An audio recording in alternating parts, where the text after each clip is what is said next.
De novo, muito obrigada pela sua participação. A gente ficou muito feliz. É um prazer. Então, você agora está em cartaz, né, com a peça Nasci para Ser Dercy, que vai ficar até dia 26 de julho no Edifício Itália. É uma peça que você já está há muitos anos fazendo, interpretando a Dercy Gonçalves, no caso, né? Uhum. Então, eu queria saber de você se, durante todos esses anos, o que que você sente que o papel pode ter te mudado de alguma forma, ou se mudou a forma como você enxerga o mundo? Porque, né, ela é uma Ó, pessoa muito.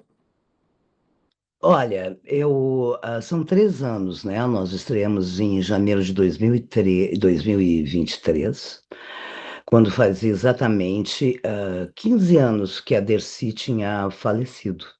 E não tinha acontecido ainda nenhum espetáculo de teatro sobre a Dercy Gonçalves, e continua sendo o único espetáculo de teatro sobre a Dercy Gonçalves feito até agora.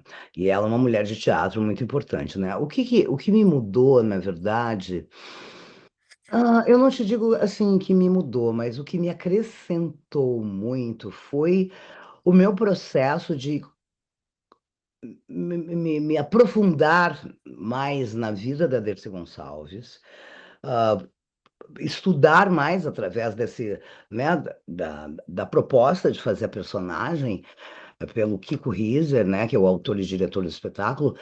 Então, mergulhar no universo, entender, me focar nisso e começar a me colocar no lugar da Dercy. Eu fui encontrando muitas afinidades assim, só que em tempos diferentes. Por exemplo,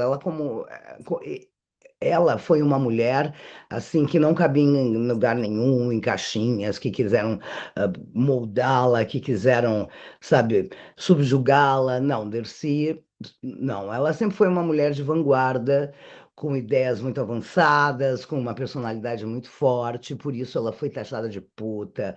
Ela foi tudo que é de pior na cidade dela, assim. Era Dercy não tinha amigos, que na verdade ela nasceu Dolores Gonçalves Costa. Então, assim, essa inadequação dela no ambiente em que ela nasceu, isso. É, e essa necessidade de estar sempre brincando, criando, divertida, moleca, eu fui me identificando muito, mas diferente da Dercy, eu também nunca me senti muito adequada aos moldes que esperavam de mulheres e meninas e tal. É, mas eu sempre tive o apoio da minha família. Ela nasceu em 1907, eu nasci em 1963. Então, assim, eu fui me fortalecendo muito com a história da Dercy para poder trazer humanidade para a personagem dela, para a personagem, né, Dercy Gonçalves, buscar a humanidade dessa personagem, que as pessoas veem muito como um estereótipo, né? Então, assim, eu acho que essa aproximação e essa empatia que é fundamental para a gente criar um personagem, ah, de entender os motivos da pessoa e tal, porque às vezes pode representar um bandido, se é uma assassina, mas tu tem que entender os motivos dela. Tu pode não concordar, mas tu tem que compreender para poder atuar direito, né? Então, assim, essa aproximação que eu fui fazendo da parte emocional da Dercy, me fortaleceu muito assim, e eu me sinto uma privilegiada de poder levar para o palco a desconstrução desse estereótipo que fizeram sobre a Dercy Gonçalves. Nesse sentido, eu me sinto muito honrada de ter sido convidada para fazer esse espetáculo e conseguir fazer isso, porque as pessoas saem do espetáculo com uma vontade de abraçar a Dercy, sabe? É isso. Bom, e já que você falou dessa questão que você estudou muito ela e essa humanidade dela para poder trazer ela completa assim no palco, como é que Uhum. foi o seu processo de construção? Porque eu vi um vídeo no seu Instagram falando que muitas pessoas vão talvez esperando uma imitação, uma caricatura dela. Sim. E isso, né, não acontece porque tem o seu trabalho como artista, suas técnicas, sua interpretação. Então, Ah, como que foi para você construir essa Dercy, só que traçando o limite entre você, artista, e ela? Porque, né, ela é conhecida pelo Brasil inteiro, pelas falas, pelos trejeitos. Então, como é que foi para você isso? sim. Olha. A Dercy realmente tinha um jeito de ser muito característico, muito original, que muita gente repete, tenta imitar, não imitar exatamente a Dercy, mas ela, por exemplo, tinha um tempo de comédia muito original e que foi repetido, copiado por muitas pessoas que fazem comédia e tal, sem dar o crédito, né? Sem dar o crédito para a Dercy. Ela foi uma inovadora nesse sentido. E o meu processo de estudo para interpretar a personagem Dercy Gonçalves foi um processo de rever tudo o que eu já tinha visto e mais coisas sobre a Dercy. Eu vi quase todos os filmes que eu já tinha assistido na minha infância, vi vários programas de TV que ela participou, várias entrevistas, e nas entrevistas, principalmente nas entrevistas mais complexas, menos sabe, em programa de auditório, assim, mas em programas como Roda Viva e outros programas que aprofundam um pouco mais as questões, né, a questão da entrevista, e não fica numa superficialidade, eu comecei a observar os movimentos da Dercy Gonçalves. Quando tinha alguma coisa que a incomodava, como que ela mexia aqui na roupa, como ela mexia no colar. As mãos da Dercy são mãos que falam também, então ela tem uma. Assim, eu fui estudando quando era a Dolores e quando era a personagem Dercy Gonçalves. Eu fui observando, observando, observando. E eu tentei reproduzir isso no palco. E emocionalmente, a base toda da minha construção da personagem vem da criança Dercy Gonçalves, que era essa menina original, que sofreu muito, foi muito incompreendida, apanhou muito para deixar de ser quem ela era, e ela não conseguiram domá-la, e se sentiu muito rejeitada por ter uma personalidade muito forte, e, e assim, uma incompreensão, muito incompreendida mesmo. Então, eu construí a persona Dercy Gonçalves como um escudo protetor. Não, essa coisa, e lá, blá, já soltar piada, já blá, blá, blá, blá, se defender, usar a comédia como um escudo para se proteger. Então, a minha construção é basicamente a partir disso, né? E da observação. E o som e a voz da Dercy, eu não faço exatamente a voz da Dercy era a voz da Dercy, mas eu tenho uma.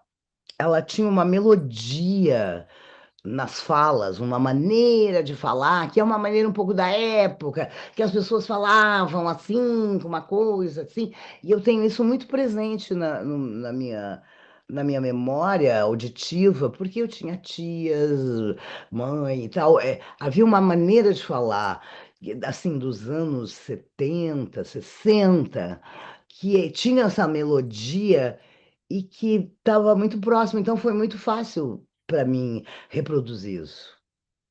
Isso é muito interessante, tem muito da psicologia, né? Porque realmente a gente conhece a pessoa pelos detalhes, pelos gestos, e é realmente muito interessante a forma como você conseguiu se inserir totalmente assim nela e ainda assim É, criar o seu. é, na verdade, eu acho que muita gente, né, quer ser ator, quer ser atriz, e aí também, eu sou humorista, mas assim, não há não há uma interpretação que, que tu não vá buscar no entendimento psicológico, no entendimento sociológico, no entendimento antropológico do ambiente, né, emocional, social, cultural, aonde está inserida aquela personagem que tu vai interpretar. Criar criar um personagem, interpretar um personagem, é fruto de muito estudo. Não é sair imitando esse, imitando aquele. Isso é imitação, não é construção aprofundada de personagem, né? Então, assim, é, para mim, agora, por exemplo, eu estou ensaiando um outro espetáculo, que é a história de uma mulher que foi abrindo mão de toda a vida dela para cuidar da família.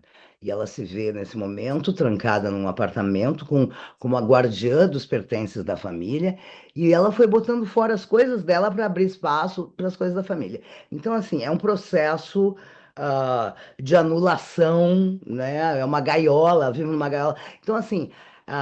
eu estou nesse processo de construção dessa pessoa, né? Entendendo os motivos dessa personagem, para poder, quando eu levar para o público, todas essas coisas estarem no subtexto do que eu estou falando, né? Uhum. O sofrimento dela, o porquê, o medo, a insegurança, tal, não está no texto, mas tem que estar no subtexto para chegar no público. Então, interpretação é isso, é uma compreensão profunda da personagem. E agora que você fez, né, uma pessoa que você já tinha ali uma base, tinha referências, agora você está construindo uma do zero. Tem, Ah, para você é mais fácil, mais difícil? Qual que é a relação entre isso?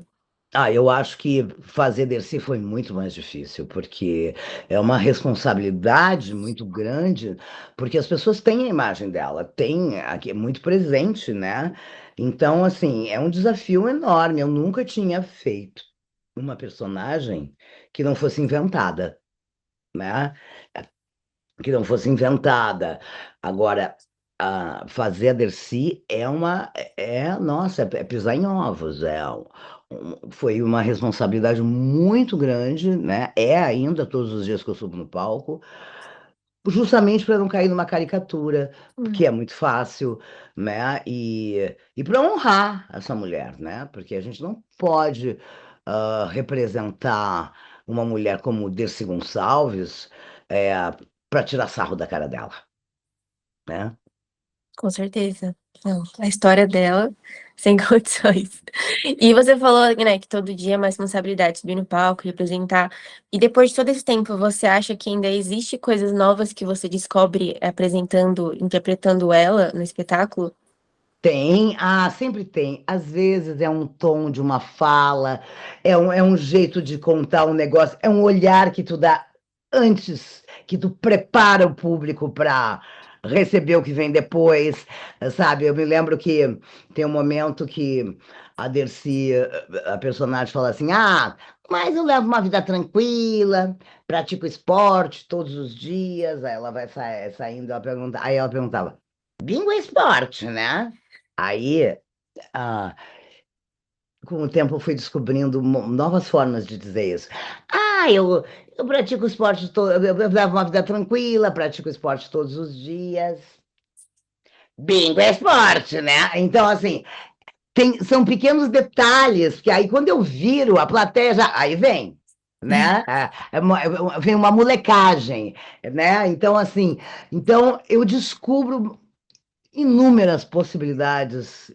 Estar em temporada e repetir um espetáculo é se descobrir como é um exercício de criação diária, de novas possibilidades de falar as coisas que tu tem que falar, com a mesma mensagem, mas com novos tons, assim, até a coisa vai ficando daquilo que fica melhor, né? Uhum.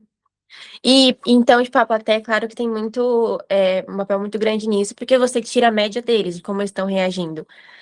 E sendo a Dercy uma pessoa tão conhecida no Brasil inteiro, também por muitas gerações, você sente diferença de, por exemplo, gerações na plateia, como que eles reagem ao longo dos anos? Se teve alguma reação específica, ou alguém que te falou alguma coisa que te marcou muito? Olha, sim, sim, sim.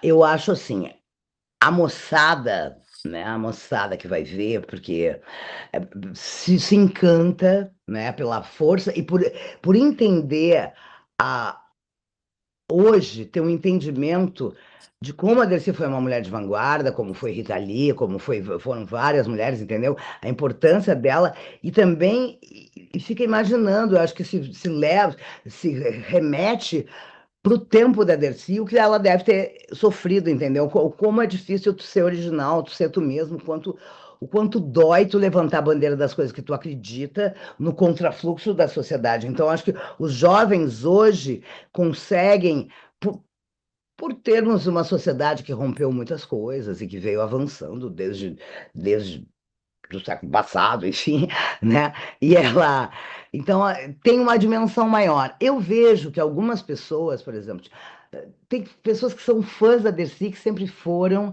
e que foram aprendendo a respeitá-la como mulher, como adulto, que não tiveram preconceito nenhum com a Dercy e que sempre a tiveram assim como uma pessoa de respeito, assim, uma mulher de, de muita capacidade. Outras pessoas que venham só assim, que vêm para ver Dercy, dar risada dos palavrão, não sei o quê, e tal, algumas vezes eu recebi, ah, do final do espetáculo, eu sempre falo com o público, né? Quando as pessoas querem falar comigo, eu sempre vou lá na frente, no saguão, e aí eu falo, nossa, eu saí daqui com uma pena da Dercy, eu não sabia que ela tinha passado tudo isso.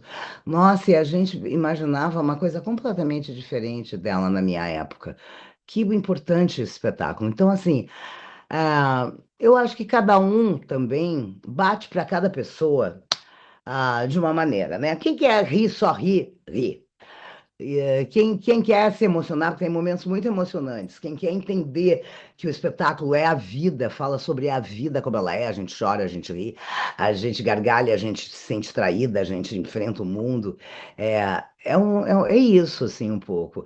E aí, tem gente, às vezes, que me manda mensagem, que faz um comentário, posta lá, ai, nunca ri tanto, mas não fala nada, por exemplo, da parte emocional. Aí outros falam, nossa, eu ri, chorei, que espetáculo emocionante. Então, para cada pessoa bate de um jeito, né? É, também depende muito da fase que a pessoa tá e veste um musical, né? Principalmente mulheres, eu acho que interfere muito. Eu acho, não, tudo tem a ver com o que tu consegue absorver, né? Uhum. E pra você, então, falando de absorver a trajetória dela, a história dela, teve algum momento, ou tem algum momento que pra você é o mais emocionante em cena, ou que realmente te impactou demais a história dela? Olha, eu acho que tem um momento que é o momento final, que é o encerramento do espetáculo, onde o Kiko escreveu um texto muito bonito sobre o não desistir nunca. A missão do ator sobre enquanto houver público, a plateia, o ator vai estar no palco, sabe? É um dos momentos, é lindo.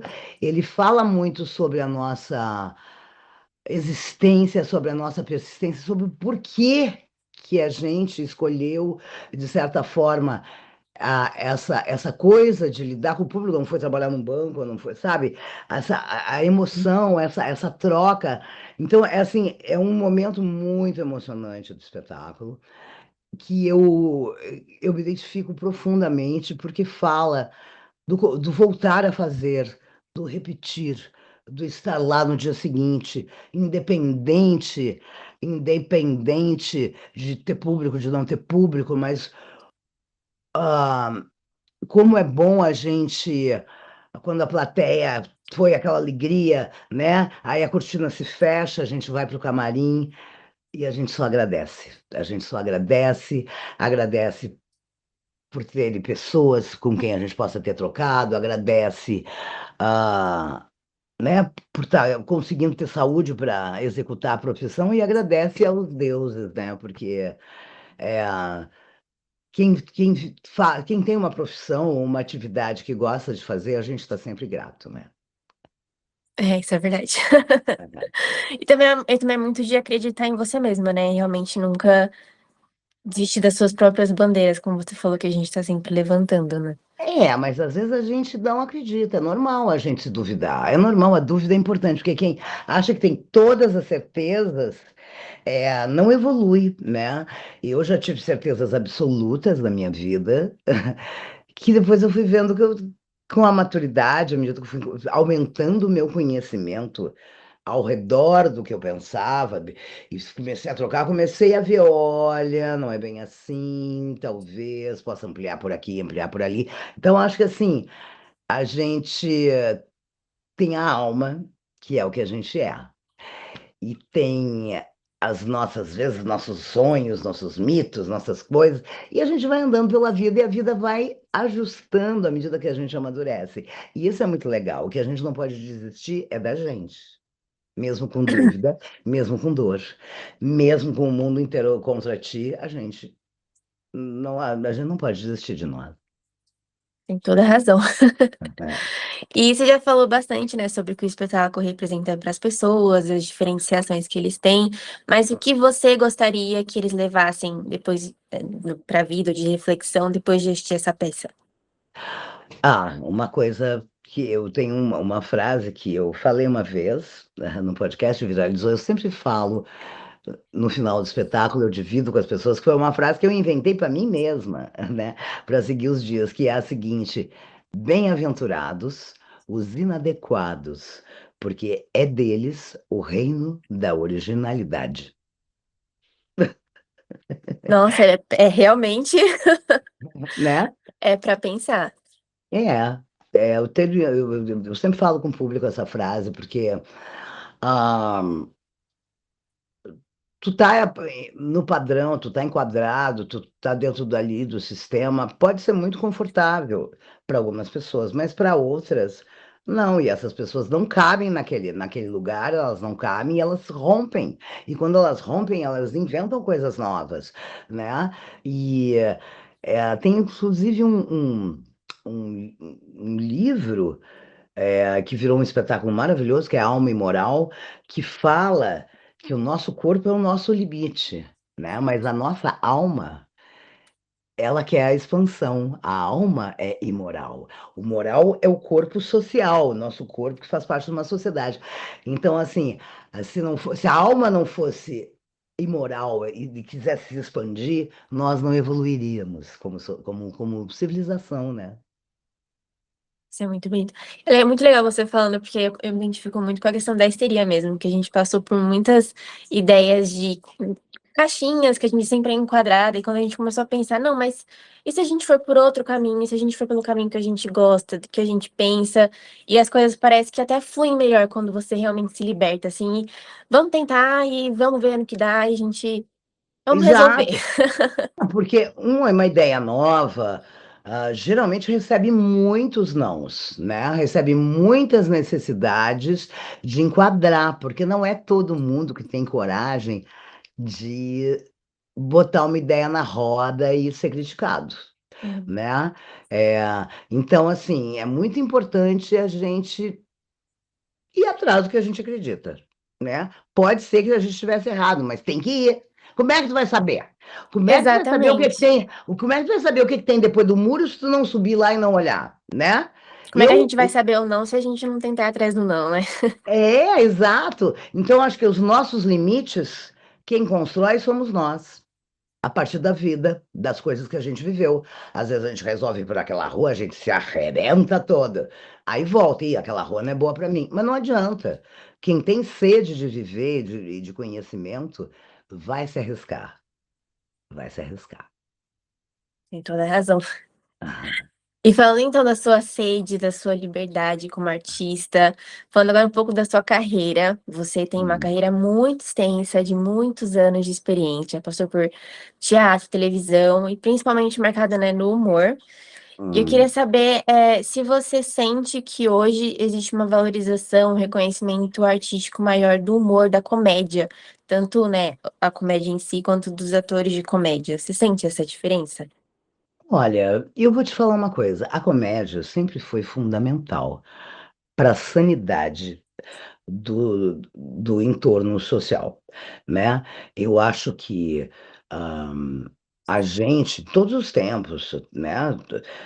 Em todos os tempos, sempre se teve necessidade de rir. Tinha o Bobo da Corte, tinha a comédia dell'arte, tinha isso, tinha aquilo. Então, assim, a comédia sempre foi fundamental para que a gente ah, aliviasse um pouco as nossas dores, as nossas certezas e relaxasse um pouco como ser humano, né? Sempre, em todos os tempos, e em todas as civilizações. Por isso que a gente ri. Rir é relaxar, a gente precisa disso. O que acontece é que, assim, dependendo de como está a sociedade, por exemplo, eu acho que teve uma coisa, eu vou pegar mais para cá, né? É, mais próximo. ah, a gente passou nos anos 60 por uma ditadura muito séria. Muitas pessoas morreram, foram torturadas, foi um horror, foi uma violência, um horror, né? Pessoas desaparecidas, um horror, um horror. enfim. Ah, aí, parecia que nesse momento, ser feliz, dar gargalhadas, fazer piadas, era um sacrilégio, né? Então eu lembro, eu percebo que teve uma época em que a comédia, a comédia, é, logo depois, assim, no final da ditadura e tal, ganhou. Aqui eu vou te citar, aqui no Rio de Janeiro, por exemplo, teve um movimento do besterol, né? Que foi ah, intitulado, um movimento de comédia que foi intitulado pela imprensa como besterol, quase que querendo desvalorizar, desmerecer essa coisa de repente tu tá buscando um lugar para rir, né? Mesmo apesar do horror e da seriedade do momento que a gente vivia e tal, né? Então, assim, eu acho que tem umas censuras sociais, né? Em relação à comédia, porque parece que a gente não pode ter um ponto de alívio, né? Então tem gente muito mal-humorada, muito entristecida, muito deprimida, que às vezes está escrevendo, ou está criticando, ou está fazendo, sei lá, resenhas ou análises, e não tem esse ponto de alívio, né? Então eu acho o seguinte, eu não acho que a comédia esteja menos ou mais valorizada. O que eu acho é que hoje a gente tem bastante pessoas trabalhando com a ideia de fazer comédia. Tem muitos humoristas, que eu não digo, não são atores, são humoristas que trabalham com humor, e tem muitos contadores de piada, que a gente vê isso no stand-up, né? É,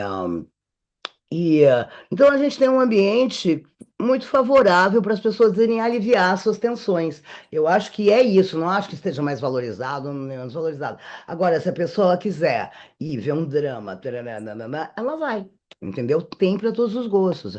O que eu acho é que, assim, é, essa coisa da burguesia, né? Que às vezes achava que ficar rindo, gargalhando alto, era uma coisa deselegante. Isso aí é uma caretice que já caiu por terra, não existe mais, né? É, muitas coisas eram uma certa frescura de diferenciação de classe social. Eu sou fino, eu sou elegante, eu não posso rir assim, né? Isso está provado que não existe. Inclusive, quando tem uma criatura como Elon Musk, que tem 1 trilhão, fica se percebendo que não tem. Que rico, aquele que se acha rico, rico, rico, elite, elite, elite. Elite do quê, né? Vírgula, né? Burguês, burguês, burguês, rico, rico, rico, fino, fino, fino. Ai, desculpa, tu não tem dinheiro nenhum, né? Então, assim, ninguém é nada. E esse tipo de frescura a gente tem que fazer o que a gente gosta e ler, consumir culturalmente o que nos faz feliz, o que nos amplia a alma. É isso. É simplesmente isso. E na sua trajetória, existe algum trabalho que você considera que foi o divisor de água, assim, para você, tanto acho que pessoalmente quanto profissionalmente? Tem vários, né? Eu fui tendo oportunidades de ir ah, avançando, né? Eu acho, por exemplo, quando eu cheguei em São Paulo, que eu fiz aqui o meu trabalho, um trabalho de performance, de meu primeiro grupo de teatro que a gente montou, eu, Ângela Dipp e o Marcelo Menso, foi um estouro, sabe? Foi um divisor de águas, porque foi um lugar onde a gente criava as nossas próprias ideias, a gente inventava nossos próprios textos, tal, e isso foi dando certo. Então, isso foi muito importante. Passou, por causa desse trabalho, eu acabei conhecendo muitas pessoas. Aí eu acabei sendo convidada para fazer rá na TV Cultura. Então, foi muito marcante também para mim fazer rá Aí depois, por causa do rá eu também fiz outros trabalhos. Então, assim, acho que uma coisa vem vindo depois da outra. Eu acho que é um caminho natural, assim, de conquistas, né? Por exemplo, se eu tivesse sido convidado em 1984, quando eu cheguei em São Paulo para fazer Dercy Gonçalves, eu não teria a maturidade, nem o entendimento, nem o preparo, nem a experiência que eu tenho hoje e que me possibilitaram fazer um bom trabalho sobre Dercy Gonçalves, entendeu? Eu Uhum. acho que não tem divisor de águas. Eu acho que tem, quando eu olho assim, é uma biografia que tu vai evoluindo, né? É um conjunto total, né? Claro, a gente é um todo, Sim. não somos separados do resto, né? Então, falando sobre justamente isso, olhando então para essa sua trajetória que foi um todo, que uma coisa leva a outra, acho que os momentos também, como você falou da Dercy, né? O momento que você estava preparada para essa carga emocional, enfim, Exato. como que o que se passa na sua cabeça quando você pensa ou reflete sobre a sua trajetória e também no legado que você está deixando justamente nessa área? Olha, eu vou falar primeiro sobre mim, né? Depois eu falo assim o que eu imagino que seja uma questão profissional minha, assim, né? Como o meu trabalho para o público. Em relação a mim, eu sempre fui uma curiosa. Eu sempre gostei de olhar coisas que as pessoas não estavam observando. Eu sempre fui muito observadora e sempre com um pensamento muito assim. eh, Na minha cabeça aqui, pensando minhas coisinhas, raciocinando eu mesmo aqui, olhando os negocinhos. Então, assim, então eu fui me descobrindo, né, me entendendo com o passar dos anos, me descobrindo, e fui construindo, aos trancos e barrancos, o meu lugar no meu mundo, né, no meu mundo, e me entendendo como indivíduo, à medida que também eu olho para trás e a minha adulta abraça a minha criança, a minha adulta abraça a minha adolescente. Eu penso, meu Deus, como eu sofria de paixão, chorava, achava que ia morrer. Isso passa, tudo passa, tudo passa, tudo que é maravilhoso passa, tudo que é ruim também passa, né? E, e a gente vai se entendendo porque vai inclusive bioquimicamente amadurecendo o corpo, né? A paixão é um estado neurótico, bioquímico, né? De gostar de alguém. Amor são outras coisas, a gente vai descobrindo. Então, isso a maturidade traz. Então, eu te digo o seguinte: eu sou tão feliz por ter 63 anos, 62, faço 63 no final do ano. Eu sempre aumento a minha idade, não sei por quê. Eu sempre acho que eu tenho mais. Mas, assim, eu sou tão feliz por essa caminhada. Eu não tenho arrependimento.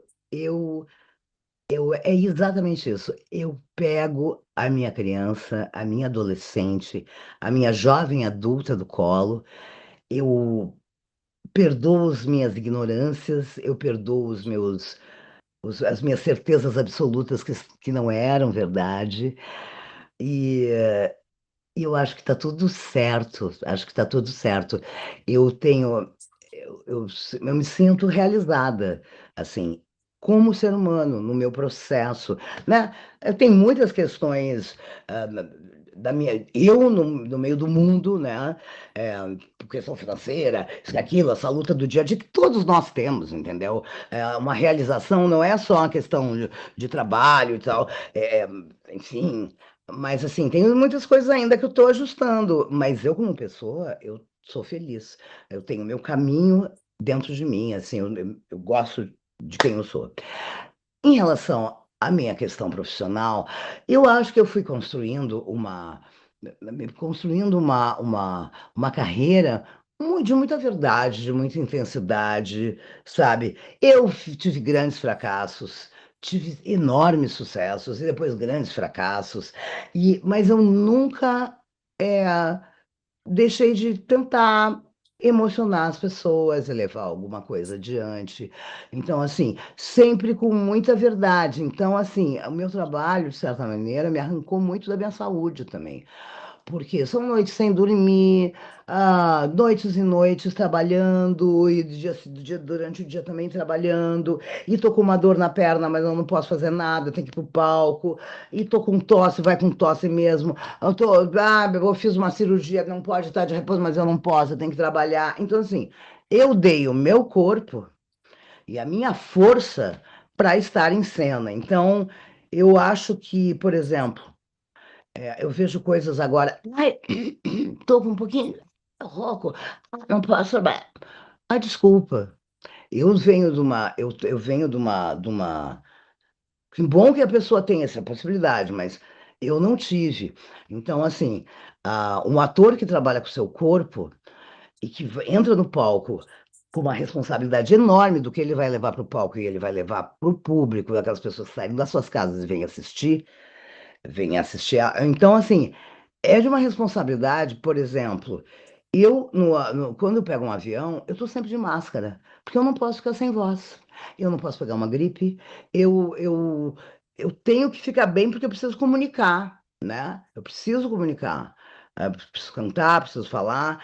Eu também, esse negócio de sair à noite, ficar na balada, isso é uma coisa que eu já fiz, mas não posso fazer mais, entendeu? Não tenho mais saúde para isso. Eu preciso dormir cedo porque eu tenho um espetáculo para fazer. Então, assim, eu tenho muita responsabilidade e eu entrego sempre o melhor que eu posso, o melhor que eu sei para o público.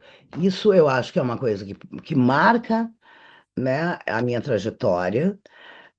Embora muitas pessoas possam não gostar do meu trabalho, enfim, mas eu sei o que eu fiz.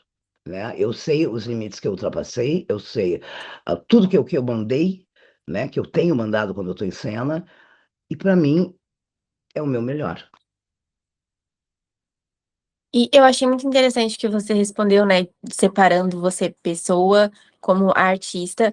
E eu acho que, eu não sei, eu penso na arte como algo muito realmente pessoal, porque acho que a gente se entrega muito para poder fazer, criar alguma coisa, é muito nosso. E eu vi recentemente uma entrevista de uma cantora falando que ela se sentia muito frustrada quando o profissional dela estava indo mal, porque era uma coisa muito atrelada. Então, se ela não tinha o profissional bom, ela não era nada, ela não era ninguém, ela se sentia mal. Como que, nos seus anos de experiência de vida, como que para você existe essa separação entre o seu trabalho e o seu pessoal? Ou como que você conseguiu fazer isso? Como você acabou de falar, né, que você tem que ter o cuidado com você por causa do seu trabalho. Não, a gente que usa o nosso corpo como ferramenta do nosso trabalho, tem uma ligação muito importante entre o pessoal e o profissional. Porém, eu já ouvi pessoas dizerem, é só no palco que eu sou feliz. Aí tem algum problema, entendeu? Porque são dois departamentos, né? A nossa vida pessoal e a nossa vida profissional. Por ser arte, por ser criação, por envolver sentimentos, por envolver emoções, às vezes as coisas ficam muito sobrepostas. Mas ai de alguém que diga, tu tá chorando porque tu é atriz, esse choro é falso. Não. Não, eu sou atriz no palco, na vida eu sou eu. Então, assim, essa confusão, eu acho que também é um entendimento que a gente vai tendo à medida que a gente vai amadurecendo e vai praticando mais, praticando mais, praticando mais, sabe? Ficando, vai separando mesmo, vai separando. Porque É quando a natural. gente, quando a gente está ganhando o mundo, quando a gente está construindo o nosso espaço nas coisas, a gente está muito misturado. Sou meu lugar, eu quero construir, eu quero fazer uma revista que fale de histeria, tá. É muito a tua vontade, vem de dentro de ti. A partir do momento que as coisas se estruturam, tu começa a ter aquilo ali que tu mantém, que vem dessa tua vontade, e aí tem tu, né? Então são dois ambientes muito importantes. Com a maturidade a gente aprende a separar. A gente vai aprendendo, é por isso que eu digo, é tão bom ter a idade que eu tenho. Eu imagino. Minha mãe fala que o sonho dela era ter a cabeça que ela tem hoje com o corpinho de 15 dela, que ela ia dominar o mundo. É a frase Sim, favorita dela. pois é. Né? Então, Eu não preciso do meu corpinho de 15, porque aí quando tem um corpinho de 15 também tem uma coisa, eu vou te falar. Claro que essa frase é maravilhosa, eu entendo, também gostaria, mas pensando bem, é o seguinte, um corpinho de 15 está comparado com todos os outros corpinhos de 15. Então, tu tá ali olhando, ai, uma celulite, ai, meu Deus. Sabe o que que tem uma das coisas mais legais? Que também é uma liberdade que vem com o tempo e com a maturidade. Se eu quiser sair descabelada rua fora, eu saio. Se eu quiser sair de pijama e ali na esquina comprar um pão, eu vou. Eu não preciso mais me preocupar com essa coisa, sabe, de estar sensual, ou de estar bem, ou de estar bonita, ou de estar apresentável, ou de. Foda-se. Entendeu? vamos viver, né? É uma liberdade, é uma liberdade, é uma liberdade. Então, agora. Pensando nisso tudo, nessa conversa Ah, toda que a gente teve, qual conselho que você gostaria de ter recebido ou que você gosta de dar para os artistas ou humoristas que estão começando a carreira? aham. Bom, se a pessoa quer ser um artista, se a pessoa é um artista, se a pessoa quer ser um ator, leia muito, assista tudo, independente de você gostar ou não, assista o que você gosta, assista o que você não gosta, assista espetáculos de todos os níveis, vai ver ópera, vai ver teatro de comunidade, vai ver todas as maneiras, vai ver show de hip hop, vai ver ensaio de escola de samba, vai pra vida, leia, assista cinemas e séries do Brasil, do mundo inteiro, porque existem várias linhas de interpretação. Por exemplo, eu adoro assistir assim séries de outros países nórdicos, por exemplo, de outros lugares que a gente não costuma conviver, porque são outras linhas de interpretação. Às vezes, por exemplo, os suecos, os noruegueses, dinamarqueses, às vezes vão construindo umas personagens em camadas, assim, são várias técnicas. Isso amplia a tua possibilidade de entender o mundo, inclusive de construir personagens, né?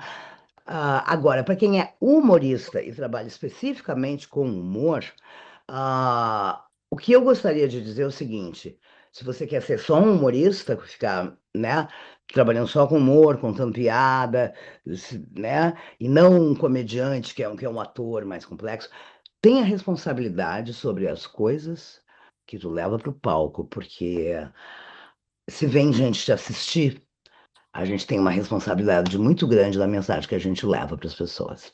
É isso. Ótimo. E então, falando agora do seu futuro, queria que você falasse um pouco dos seus projetos futuros, o que a Ah, gente pode tá. esperar de você agora. Tá legal. Nesse momento eu tô no Rio de Janeiro. Eu estou ensaiando um espetáculo que se chama Dora, um espetáculo, um texto da Teresa Falcão, ah, direção do Gilberto Gavronsky, produção da Inova Brand, que é um espetáculo que é um outro solo, que conta a história da Dora, uma mulher que foi abrindo mão da vida dela. É uma comédia também, mas com muitos momentos emocionantes, porque a vida é assim, né? É, que ela foi abrindo mão de tudo. Ela vive trancada num apartamento. Claro que ela trabalha online e tudo, mas o negócio dela é manter as coisas da família. E ela vai se dando conta, né? Ela é, digamos assim, uma acumuladora, né? Uma acumuladora organizada, mas é uma acumuladora. E por quê? E as causas, e o motivo, e todas as desculpas que ela dá para não sair dali e tal. Então, assim, é muito interessante e eu estou me divertindo muito, está sendo muito legal de criar, porque a gente vai localizando ela no final dos anos 60, nos anos 70. Então, para quem viveu essa época, para quem não viveu, conhece, estuda, é muito legal, porque vem música dessa época, ela pega coisas dessa época, ela acha no meio das caixas. Então, assim, é muito legal. Estreia dia 7 de agosto aqui no Rio. E aí, assim, eu tenho muitas viagens, né, com Nasci para Ser Dercy, né, porque são espetáculos que nós fomos convidados, mas temporada, essa realmente que eu estou fazendo em São Paulo é a última. E aí, eu estou preparando um trabalho novo, que pretendemos, não sei se conseguiremos por causa das nossas agendas, pretendemos ainda estrear esse ano, vamos ver, que é um trabalho com a Ana Ricari e com a Verônica Debon, com direção minha, comigo, né? Todo mundo escrevendo, que chama-se Antipáticas, que é um espetáculo com várias cenas para a gente pensar a posição da mulher na sociedade hoje, né? Por isso, antipáticas. Já fiquei ansioso para esse. Já coloquei na minha lista. Não, e é legal porque nós somos mulheres de 3 gerações diferentes. Eu tenho 60, a Verônica tem quase 40 e a Ana tem 30. Então é muito interessante quando a gente se reúne para discutir algumas questões para a gente criar, porque a gente tem pontos de vista bem, bem assim, tem coisas que a gente Claro, a base da nossa indignação é a mesma, mas a maneira de lidar com as coisas é diferente. Isso é muito legal. Essa diversidade dentro do que nós somos, da nossa igualdade, essa mesma diversidade dentro do mesmo gênero, a maneira de interpretar. Então, isso é maravilhoso. E eu acho que uma das coisas mais geniais que tem, mais maravilhosas e mais divinas que a gente tem no mundo é a diversidade de pensamentos, de gêneros, de raças, de natureza, de verdes, de pessoas. Isso aí é a coisa mais linda que tem. De experiências, né? Isso é verdade. A gente amplia muito. Então, agora, para encerrar, um presentinho para Revista Histeria, que a gente estava Tá. conversando anteriormente, né, sobre por que essa revista teria um nome. A gente falou que Ah, é algo sempre que, historicamente, apesar da palavra, historicamente, a histeria, ela sempre é atrelada a algo negativo da mulher, principalmente sim. quando ela é fã, gosta de alguma coisa, ela é louca, ela é histérica, enfim. Então, a Ah, gente tenta ressignificar esse termo para mostrar que é o amor que a gente sente por algo que a gente gosta, a nossa dedicação, enfim. Então a ah. gente queria saber de você qual é a sua histeria do momento? O que te deixa histérica hoje? O que que me deixa histérica hoje? Meu Deus, a natureza. É isso que me, sabe assim, e eu acho muito legal esse nome de vocês, porque histeria, né, foi sempre associado a um estado desequilibrado, né, relacionado a pessoas que têm útero, né, era o nome, histeria era uma doença feminina. E eu acho que nesse momento vocês fazendo essa revista, vocês estão fazendo uma associação de mulher, de pessoas que têm útero em prol das coisas que elas amam, né? Em prol das coisas que elas amam. Mas sem dúvida nenhuma, o que me entusiasma, o que me deixa assim, uau, é a natureza, só. É um bom motivo para ser histérica mesmo. Bom, então é isso, Grace. A gente queria agradecer demais a sua participação. Foi realmente muito divertida a conversa. Eu vou ter muito que pensar aqui em casa agora. Desculpa, Imagina! me deu um ataque de tosse. Fala de novo, desculpa que eu cortei. Não, imagina, mas era isso. Eu queria agradecer a sua participação. Foi realmente muito divertido, muito importante. Eu pensei em muitas coisas aqui. Vou pensar a semana inteira sobre o que você falou, os aprendizados que você passou. Então, obrigada novamente. Prazer. E antes da gente. Pode falar, você falou alguma coisa? E espero todo mundo no espetáculo, né? Com certeza, Na- chame a gente para o espetáculo, por favor. O público da é, histeria. ou meninas com suas. Pessoas que têm útero. Eu quero convidar, e as pessoas que não têm também, mas que estão assistindo. Eu quero convidar vocês para assistirem Nasci para Ser Si, essa temporada paulista, que está terminando até o dia 26 de agosto, 26 de, até o dia 26 de julho, Julho. no Teatro Itália, que fica ali no centro, no edifício Itália, fica no subsolo, ali para metrô República. É sábado às 20 e domingo às 19. Tem mais 4 apresentações. Aí depois não precisa. Ai, queria tanto ter ido. Se não queria tanto ter ido, vá. Senão eu não vou voltar. Em temporada eu não volto mais. Só apresentações especiais, assim. Tá? Então, e a gente vai viajar a muitos lugares do Brasil. Fique atento, você que está de outros lugares, porque Dercy vai andar por aí. Agora, por exemplo, dia 31 de julho, nós estaremos na cidade de Perdões, em Minas Gerais, na praça, apresentando Nasci para Dercy ao vivo. Assim, no meio da praça, num festival de comédia, num festival de teatro que tem em Perdões. Muito Não tem legal. como perder, então, né? Quem quiser ir, vai. E é isso. E daqui a pouco tem Dora também, aqui no Rio de Janeiro, e a gente vai atualizando. Me sigam lá nas redes sociais para saber tudo sobre a minha vida. Com toda certeza. Todos os histéricos serão atrás de você. Mas muito obrigada mesmo, viu, Grace? Foi um prazer. Prazer, meu amor. Beijo. Tchau, tchau. Tchau.